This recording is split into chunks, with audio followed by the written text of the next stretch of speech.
Welcome back to mr-agame. Happy New Year 2025. It's the year of the Nintendo Switch 2. Real quick before we begin, I have a goal for this year and it's to reach 500,000 subscribers. So if you like these videos, make sure you subscribe and then we can go on the journey together and then I'll get a little trophy or something. Anyway, today I want to talk about the Nintendo Switch 2 and leak culture. But to do that, we need to go back to 2016, where it all began. The Nintendo Switch reveal trailer. Moments like these are rare. After a couple years of speculation, this video finally revealed the much anticipated Nintendo NX, now known as the Nintendo Switch. The crazy thing about this was that it was nothing like the mock-ups and leaks had shown. No one knew what it looked like and no one knew the name until that moment. It was genuinely a moment that took the gaming world by storm and Nintendo got to showcase its new console on its own terms. It's literally the Nintendo 64 kid meme coming to life, being so surprised by unwrapping a new console on Christmas morning that they're just so full of excitement and joy. I love that meme. It's one of my favorites. Let's fast forward to now though, and the gaming landscape is anything but that. We live in a world of entitlement that incentivizes leak culture. We demand to know everything now, and we think we deserve information that isn't ready by its primary source, and someone comes along and spoils the party. And honestly, I'm sick of it. Unless you've been living under a rock, the Switch 2 is supposedly common knowledge now. Hardware has been leaked, Joy-Cons have leaked, motherboards have leaked. It's honestly the talk of the town on social media. Imagine the Nintendo 64 kid sneaking into his parents' bedroom before Christmas to find his console just sitting there unwrapped. He's ruined his own enjoyment by seeing it before he's supposed to. Worse yet, imagine his sister sneaking in and seeing the console, but despite his efforts to tell her that he would rather wait until Christmas time to find out, she blabs and tells him he's getting a Nintendo 64. I can make a pretty safe guess that his reaction on Christmas morning wouldn't be anywhere close to what we've come to know. This is the gaming landscape we live in now. Nothing is a surprise anymore because someone online has ruined it. Bad eggs in the supply chain find ways to share and reveal information that isn't theirs to begin with, so they can have their 5 minutes of fame. And then, the Nintendo Switch news channels come along and capitalize on YouTube ad revenue by being the first to share something. Whether that news is even real or not. They'll shout, "The Switch Pro is coming!" from the mountaintops for years on end, and when their news is disproven or doesn't even eventuate, they'll just do it again next week. This is Ultra Lord! Sheen, this is the 7th week in a row you've shown Ultra Lord in class! This one is different! There's no accountability, no responsibility as a creator, but next to no punishment for it. After all, your credibility and integrity towards your current audience is a small price to pay for the prospect of garnering new eyes and viewers to hoodwink, right? Right, Switch Force? Nintendo Switch Pro, there are multiple reports coming in hot. This thing is happening, and it seems like the reveal could be imminent. That's just console rumors though. It's even more bleak for games now. Breath of the Wild leaked early, Smash Bros. Ultimate Story was leaked online a week before release, Mario and Rabbids Kingdom Battle was just a straight up nightmare that made the devs depressed because it leaked before E3.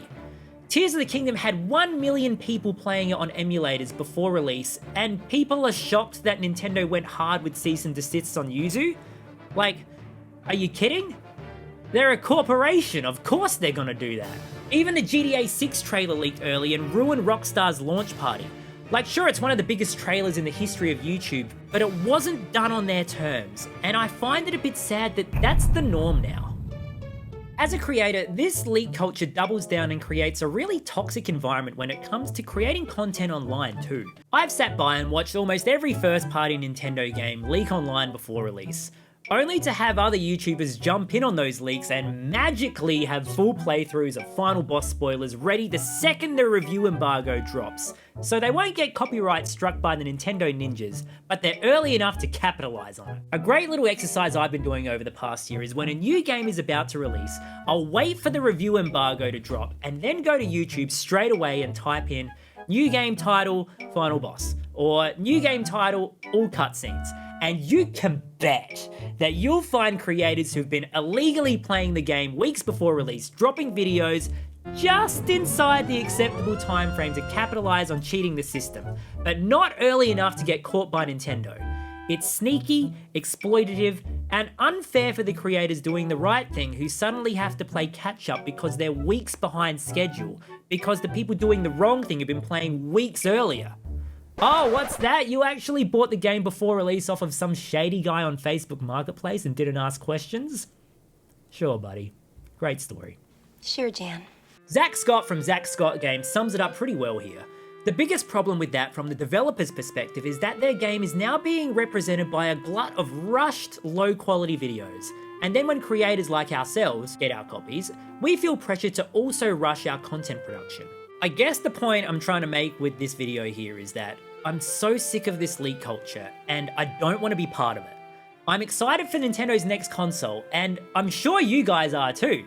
You clicked on this video. I'm really excited to see their next generation of hardware, and as someone with a pretty big channel that does a lot of Nintendo stuff, I want to talk about it, but I'm not going to discuss leaks. I cannot in good conscience give spotlight to stuff that I know isn't meant to be public knowledge. Just because it's out there in the wild and others are talking about it doesn't necessarily mean it's right. I want to be a creator that, number one, knows the difference between a rumor and a fact. Number two, knows when something is worth talking about or if that knowledge is obtained unethically. And three, can make the right choice in choosing to discuss that with my audience or not. I know that means I'll probably have less information than others, and in turn probably less eyes on these videos, but I honestly don't care. Imagine if all these leaks somehow turn out to be false anyway. There's no way to know until Nintendo reveal it themselves, so that's what I'm gonna wait for, and I hope you guys do too. I want to give a little shout out to Vooks.net for, in a sense, inspiring this video. Vooks is an Australian Nintendo site that have very publicly stated that they're not going to discuss leaks.